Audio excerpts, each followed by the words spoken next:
So అంటే మీరు రీసెంట్గా వచ్చిన ఒక మూవీ గోదావరి యాసలోనే వచ్చింది, ఆ బ్యాక్డ్రాప్లో వచ్చినట్లే వెళ్ళిపోయింది. So gangs of Godavari. So అంటే నేను అడిగే క్వశ్చన్ రిలేటెడ్, సేమ్ బ్యాక్డ్రాప్లో ఈ సినిమా కూడా వస్తుంది. ఒకసారి క్వశ్చన్ వినండి. సో అంటే ఆ మూవీలో కూడా అక్కడ యాసన్ తీసుకోవడంలో తప్పలేదు, బట్ అక్కడ ఉన్న రియాలిటీకి భిన్నంగా కొన్ని క్యారెక్టర్స్ని చూపించడం, హీరో క్యారెక్టర్ని కావచ్చు, ఇలా కొంత కాంట్రవర్సీ క్రియేట్ అయింది. అంత దారుణంగా అక్కడ మనుషులు ఉండరు కదా అని. సో మీ మూవీలో సేమ్ బ్యాక్డ్రాప్లో వస్తున్నారు కాబట్టి ఉన్న రియాలిటీ చూపిస్తారే అన్న, కొంచెం తేడాగా ఎక్కడ ఉంటుందా? జస్ట్ ఇది ఒక చిన్న ముగ్గురు కుర్రోళ్ళు. ఇప్పుడు మన లైఫ్లో మనకు చాలామంది ఫ్రెండ్స్ ఉంటారు. బట్ ఒక ఫ్రెండ్స్ ఎట్లా ఉంటారంటే వాళ్ళతో మనకు చాలా ఇబ్బంది ఉంటుంది, మనల్ని ఏడిపిస్తూ ఉంటారు, మనల్నే కామెంట్ చేస్తుంటారు, మనల్నే కొడుతూ ఉంటారు. అయినా కూడా వాళ్ళ ఫ్రెండ్స్ ఎప్పుడు ఉన్నాయి. అలా ఒక ఇద్దరు క్యారెక్టర్లు, ఒక క్యారెక్టరు. జస్ట్ నా కాలేజ్ డేస్లో కానీ మా స్కూల్ డేస్లో కానీ ఫ్రెండ్స్ అందరం కూర్చుని ఎంత అల్లరి చేసుకునేవాళ్ళం. అల్లరి ఈ సినిమా తప్పితే దీన్ని పెద్ద ఎక్కువ క్యాలిక్యులేషన్లో పెద్ద ఇంత తీసి చేయలేదు. దానికి నాకు తెలిసిన తను పుట్టి పెరిగిన ఊరు అమలాపురం. వాళ్ళ ఫ్రెండ్స్ మధ్యలో సిచ్యువేషన్ తీసుకుని ఒక నీట్గా కట్ చేశాడు అంతే. అంతే. అంటే ఆ డైరెక్టర్ కూడా మాది అదే జిల్లా అని ప్రతి ప్రెస్ మీట్లో చెప్తూనే ఉన్నాడు. ఒక్క నిమిషం అండి, ఇది ఆయ్ సినిమా ప్రెస్ మీట్. మీరు ఆయ్ సినిమా గురించి ఎంత మాట్లాడండి, నేను చెప్తాను. మూవీ రిలీజ్ అయ్యాక మీరు మళ్ళీ దొరకరు కదా అడుగుదామంటే. అసలు మీరు అడిగే సినిమాకి నాకు ఎటువంటి, నేను అది దాని గురించి మా కామెంట్ చేయడానికి అసలు ఆ సినిమాకి ఈ సినిమాకి ఎట్టి పరిస్థితుల్లో కూడా లింక్ లేదు. అండ్ రెండోది, ఒక స్టేజ్ మీద ఉన్నప్పుడు ఇంకో సినిమా గురించి కామెంట్ చేయడం నేను అసలు ఇష్టపడను ఫస్ట్. సో నేను I don't want go in to those details. Okay, ఇది ఒక personal question actually. Allu Arjun Nandyal వెళ్ళినప్పటి నుంచి కూడా అల్లు ఫ్యామిలీలో చిరంజీవి ఫ్యామిలీ చాలా ప్రాబ్లమ్స్, అంటే ఇష్యూస్ వస్తున్నాయి, పెద్ద అటాచ్మెంట్ లేదు, తగ్గింది, ఇదంతా అంటున్నారు. దీనికి మీరు పర్సనల్గా ఏం చెప్తారు?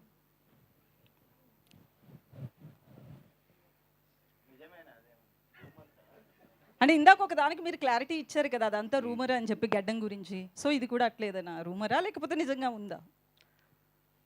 ఇప్పుడు కొన్ని సందర్భాల్లో ఒక ఫ్యామిలీలో కొన్ని సిచ్యువేషన్స్ వస్తాయి.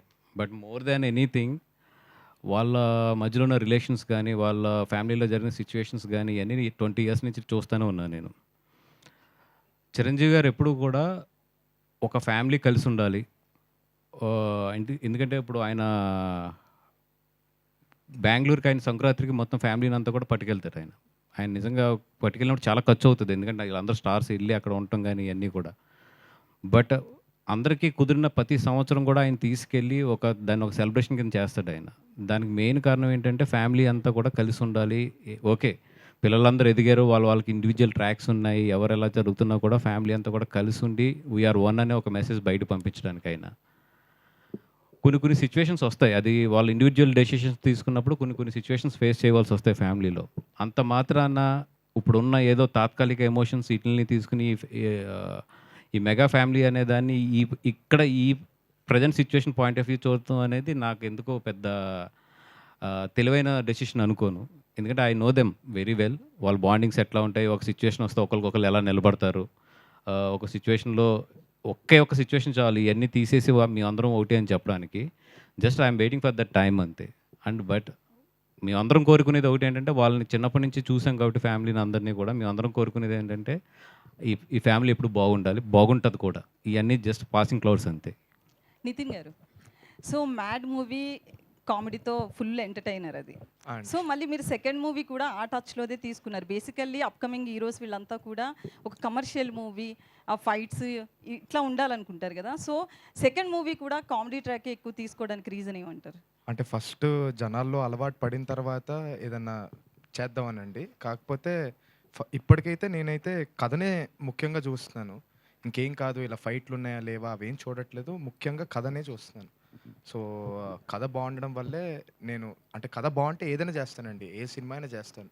ఒక తక్కువ రోల్ ఉంది కానీ సినిమా హిట్ అవుద్ది అంటే కూడా చేస్తాను. లాస్ట్ 3 questions అండి ప్లీజ్. బన్నివాసు గారు, ఒక్క రిక్వెస్ట్ అండి మన మీడియా జనాలందరికీ. ఇప్పుడు నాకు ఇమ్మీడియట్లీ హెడ్డింగ్లు ఏం పడతాయో కూడా నాకు తెలుసు, ఆ ఎక్స్పీరియన్స్ ఉంది. దయించి నేను ఆయ గురించి ఖర్చు పెట్టాను ఈ స్టేజ్ అంతా కూడా. నాకు ఆయ గురించి అడుగుతామండి. ఓకే, ఈ సినిమా చూస్తే ముగ్గురు కుర్రాళ్ళు కదా, ముగ్గురు కుర్రాళ్ళు అంటే జాతిరత్నాలు గుర్తొస్తుంది. అందులో కూడా ఫన్, కథ ఎక్కువ ఉండదు. ఇందులో కూడా కథ ఎక్కువ ఉండదని చెప్తున్నారు మీరు. ఇది ఆంధ్ర జాతిరత్నాలు అనుకోవచ్చా? అయితే హ్యాపీ, సూపర్ హ్యాపీ. ఇంక జాతిరత్నాలు లాంటి సినిమా ఒకవేళ ఆంధ్ర సైడ్ నుంచి వస్తే కనుక, ఎందుకంటే జాతిరత్నాలు తెలంగాణలోనూ బాడింది, ఆంధ్రాలోనూ కూడా చాలా బాడింది. ఒకవేళ నిజంగా ఇది ఆంధ్ర జాతిరత్నాలు అయితే అంతకన్నా కావాల్సిందే ఉంది. నితిన్ గారు హియర్ సార్ సార్ అనొద్దన్నా. యాక్చువల్లీ మీరు ఇంట్రోవర్ట్లా నటించడానికి కారణం ఏంటి? నటించడానికా?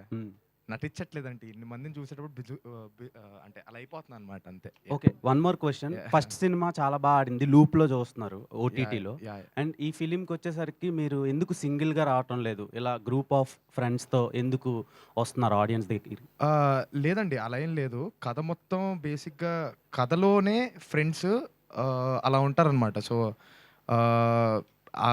మరీ అలా ముగ్గురు హీరోలు కథలాగా కాదనమాట ఇది. కథ నడుస్తూ ఉంటే ఫ్రెండ్స్ కూడా చాలా ముఖ్యమైన పాత్ర వహిస్తారు. అది మీరు ఇందాక అన్నారు కదా, నా అంత లేకిగా నేను దగ్గర ఉండే వాళ్ళకి అడిగితే చెప్తారు అని. అండి సో అలాంటి మూమెంట్స్ ఈ ఫిలింలో ఏమైనా చూడొచ్చా మేము? చాలా అండి, చాలా చూడొచ్చు. మేము ముగ్గురం కలిసి ఏ సీన్లో ఉన్నా సరే అది అలానే ఉంటుంది. Thank you. కొంచెం భారీ క్వశ్చన్లే ఆన్సర్ చేశారు. ఇప్పుడు ఒక లైట్ క్వశ్చన్ యాక్చువల్లీ బయటికి వెళ్ళగా ఎలా ఉంటుందో చూడాలి, లోపల మైండ్లో అయితే రన్ అవుతుంది. బాగా మేనేజ్ చేశారు, బాగానే మేనేజ్ చేశారు. అల్లు అర్జున్ గారి నెక్స్ట్ లైనప్ గురించి అందరు పెద్ద హీరోలకి లైనప్లు అన్నీ ఫిక్స్ అయిపోయినాయి కదా. నెల్సన్ గారు అంటున్నారు, అప్పట్లో అట్లీ గారు అన్నారు, ఇప్పుడు త్రివిక్రమ్ గారు అంటున్నారు. దాని గురించి ఏమైనా చెప్పగలుగుతారా? అంటే ఏం లేదండి, ఇప్పుడు Pushpa December 6th release, first August 15th అనుకున్నాం కదా. సో అప్పుడు ఏంటంటే ఒక ప్లానింగ్ ఉండేది. ఇప్పుడు December 6th వెళ్ళింది కాబట్టి కొంచెం ప్లానింగ్స్ అన్ని చేంజ్ అవుతున్నాయి. నాకు తెలిసి ఈ మంత్ ఎండ్కి ఒక క్లారిటీ వచ్చేస్తుంది వాటి మీద. త్రివిక్రమ్ గారు ఏదో ఒక మంచి, ఆయన ఇప్పుడు దాకా టచ్ అయిన ఒక జోనర్లో ఒక లైన్ చెప్పారు, బాగా ఎక్సైటెడ్గా ఉన్నారు బన్నీ గారు అని తెలిసింది. అవునండి, అది లైన్ అయితే ఫిక్స్ అయిపోయింది. ఓకే, దట్ ఫిలిం భారీ బడ్జెట్ అది. ఇప్పుడు ఆ ఫిలిం భారీ బడ్జెట్ చేయడానికి చిన్నబాబు గారు కానీ అరవింద్ గారు కానీ వీళ్ళందరూ వెళ్ళి ఇప్పుడు ఫైనాన్సెస్ని కార్పొరేషన్ ఎత్తుక్కోవాలి, అంత భారీ బడ్జెట్ అది. Okay, first pan India film మన త్రివిక్రమ్ గారికి. అంటే ఆయనకు ఆ క్యాపబిలిటీ ఉందనేది బన్నీ గారికి బాగా నమ్మకం త్రివిక్రమ్ గారి మీద. సో వీళ్ళిద్దరు ఎప్పుడు ఒక 2 years నుంచి మాట్లాడుకుని ఒక కాన్సెప్ట్ అయితే ఫిక్స్ అయ్యారు. It's a more than story, I can say it's a concept. అది ఫిక్స్ అయ్యారు. బట్ దాని బడ్జెట్కి, దాని ప్రీ ప్రొడక్షన్కే మాకు 1.5 year టైం పడుతుంది. అట్ ద సేమ్ టైం దాని ఫండ్స్ కలెక్ట్ చేయడానికి కానీ అన్నిటికీ కూడా డెఫినెట్గా it's a very big project. Looking forward అండి. యా, అంజి గారు ఇక్కడండి. మైసెల్ఫ్ హేమమాలిని అండి. ఫస్ట్ ఆఫ్ ఆల్ నేను వెస్ట్ గోదావరి అమ్మాయిని. సో మేము ఫ్రెండ్స్ అండి, అంటే బాగా కనెక్ట్ అయిపోతాం.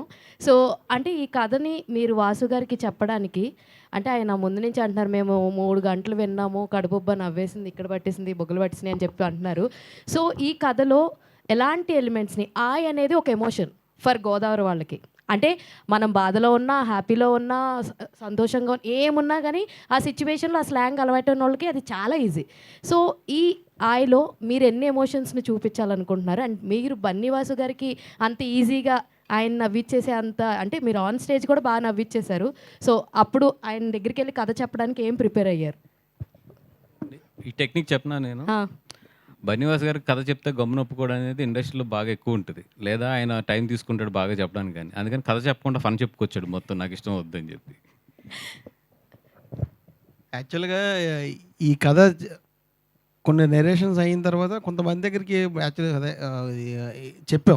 చెప్తున్నప్పుడు ఎవరైనా నాకు ముందు ఎక్స్పీరియన్స్ ఏంటంటే, నెరేషన్ చెప్తున్నప్పుడు కొంతమంది మనం చాలా ఫన్ అయినా కానీ ఎమోషన్ మాకు చెప్తుంటే మధ్యలో ఏదో ఫోన్ వస్తుంది, ఇలా చూస్తుంటారు. ఇలా రకరకాల కొన్ని ఎక్స్పీరియన్స్ చూసా. కానీ ఫస్ట్ టైము ఈ కథ చెప్తున్నప్పుడు సరే బన్నీవాస్ గారు లాంటి పిలిచాడు, వెళ్ళి చెప్తున్నాం అన్నప్పుడు నాకు ఎక్కడ బాగా నచ్చిందంటే, ఈయన ఇంత మంచి పొజిషన్లో ఉండడం కారణం ఏంటంటే, ఫస్ట్ అన్నీ అడిగాడు అంత మామూలుగా అది ఇది అయిన తర్వాత చెప్పినప్పుడు ఒక్క నిమిషం అని చెప్పి ఫోన్ సైలెంట్లో పెట్టి ఇట్లా కూడా పెట్టకుండా ఇట్లా పెట్టాడు. అప్పుడే ఫిక్స్ అయ్యా ఈ సినిమా నాకు ఓకే అవుతుందని. అంటే ఇంత జెన్యున్గా ఇంత ఇదిగా వినటం మాత్రం నా ఎక్స్పీరియన్స్లో ఫస్ట్ టైం. ఈయన చెప్పిన తర్వాత ఏదో ఒక చిన్న ట్యాగ్ లైన్ ఉంటుంది, అక్కడ చిన్న కిచిక్కని నవ్వాడు, ఓహో దీనికి ఎంత కనెక్ట్ అయితే మన సినిమా వర్కౌట్ అవుతుంది అని చెప్పి వరుసగా ఆయన వీక్నెస్ అర్థమైపోయింది మీకు. అది అర్థమైంది. అక్కడి నుంచి ఎంటర్టైన్మెంట్ ఉన్నదే ఎంటర్టైన్మెంట్ అండి. సినిమాలో ఉన్నది 220 ఎంతో ఉంటుంది లెంత్, అయినా 2 hours హ్యాపీగా నవ్వుకుంటారు, 20 minutes చాలా ఎమోషనల్గా వెళ్తుంది. ఇందులో ఏంటంటే చెప్పింది మేము ఎక్కువ ఫ్రెండ్షిప్ని ఇంకో కొత్త యాంగిల్లో చెప్పాం. అదే ఇప్పుడు కూడా చెప్పకుండా ఏంటంటే చిన్న అమలాపురం, అది గోదావరి జిల్లాలో ఒక క్యాస్ట్ బేస్డ్ ఏదో ఒకటి ఉంటుంది. దాన్ని ఈ సినిమాలో చాలా ఎంటర్టైన్మెంట్గా డీల్ చేసాం. ఉంటుంది కానీ బ్యాక్గ్రౌండ్లో ఉంటుంది, కానీ ఎంటర్టైన్మెంట్ అన్నది ముందు ఉంటుంది. వాసు గారు, అంటే ఇందాక మీరు శ్రవంతి గారు అడిగిన క్వశ్చనే, గలీజ్ ఫ్రెండ్ డీసెంట్ ఫ్రెండ్ అంటే మీ ఫ్రెండ్స్ అని చెప్పారు కదా. ఇండస్ట్రీలో మీ ఫ్రెండ్స్ అందరూ కలిపి ప్రొడ్యూస్ చేస్తున్నారు ఇవన్నీ ఉన్నారు కదా, వాళ్ళలో గలీజ్ ఫ్రెండ్ ఎవరు, డీసెంట్ ఫ్రెండ్ ఎవరు అంటే? దానికి అడుగుతుంది కూడా ఎందుకు అంటే ఇందాక వస్తుందని ఎక్స్పెక్ట్ చేసాం మీ మాట, రాలేదని ఇప్పుడు అడుగుతున్నాం. అంటే ఈ మధ్యలో వాడు ట్విట్టర్లో ఫేమస్ అయిపోయాడు. ఇప్పుడు నేను ఇది వేసిన వెంటనే వాడు బ్యాంకాక్లో ఉన్నాడు, వెంటనే కౌంటర్ వేస్తాడు అక్కడి నుంచి. ఎందుకు ఇప్పుడు వెంటనే కౌంటర్ వేయించుకుంటాం, అది కొంచెం సినిమా దగ్గరికి వెళ్ళా కానీ బయటికి తీసుకొద్దాం అని చెప్పి చెప్పలేదు అడిపోయి. మరి డీసెంట్ ఫ్రెండ్ అంటే ఆన్ ఇండస్ట్రీ, ఇన్ ఇండస్ట్రీ అంతసేపు ఆలోచిస్తున్నారు ఏంటండి? అంటే బన్నీ పేరు చెప్పేయచ్చు, ఆయన పేరు చెప్పేయచ్చు, కానీ అట్లా కాకుండా నిజంగా అంటే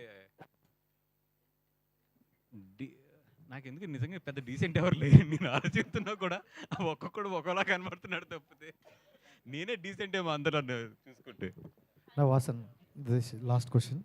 అండ్ ఈ మధ్యకాలంలో అంటే ట్రోల్స్ ఎక్కువ వైరల్ అవుతున్నాయి. ప్రతి ఒక్కరు కూడా ట్రోలింగ్ మీద యాక్షన్ తీసుకుంటారు.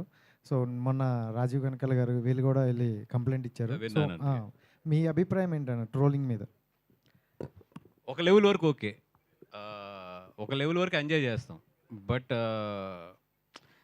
Finally all we're human beings. ప్రతి వాళ్ళకి కూడా ఫీలింగ్స్ ఉంటాయి.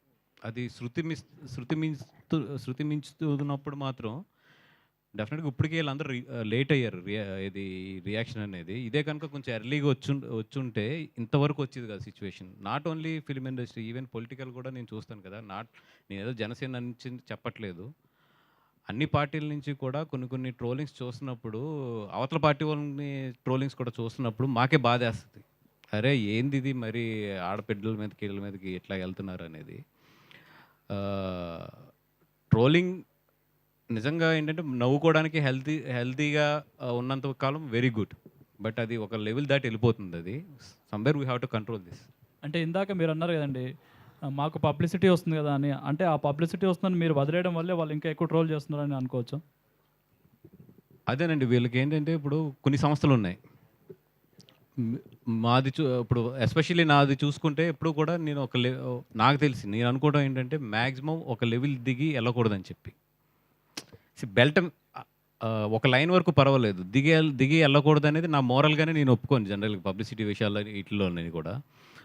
ఇందాక అందుకే ఆవిడ నన్ను ఎంత పుష్ చేసినా కూడా నేను చాలా క్లారిటీగా చెప్పాను, ఇంకో సినిమా గురించి నాకు కంఫర్ట్ ఉండదండి మాట్లాడతాం అనేది. మీరు అడిగిన దాంట్లో ఏంటంటే పబ్లిసిటీ విషయంలో కొంతమంది సినిమాలు ఏంటంటే ఇది నెగిటివ్ అయినా పాజిటివ్ అయినా కూడా పబ్లిసిటీ వస్తుందని చెప్పేసి వదిలేశారు. ఇప్పుడు పాయిజన్ అనేది ఎంటర్ అయిన తర్వాత బాడీ అంతా పాడు చేస్తుంది. ఇప్పుడు పాడు చేసేసింది బాడీ అంతా. అట్లీస్ట్ ఇప్పుడన్నా వీళ్ళు అది లెగిసి రియలైజ్ అయ్యి అది కరెక్ట్ చేసుకుంటే బాగుంటుంది. లేదంటే అది చివరికి ఏమవుతుందంటే ఇప్పుడు సెలబ్రిటీస్ దగ్గర ఉంది ట్రోలింగ్ అనేది. రేపు పొద్దున్న స్ట్రీట్స్లోకి మిడిల్ క్లాస్ ఇళ్ళలోకి వెళ్ళిపోయినప్పుడు చాలా ప్రాబ్లం వస్తుంది అది. Thank you to all the media. Thank you so much. Soon teaser లాంచ్లో, ట్రైలర్ లాంచ్లో మళ్ళీ కలుద్దాం. Thank you so much.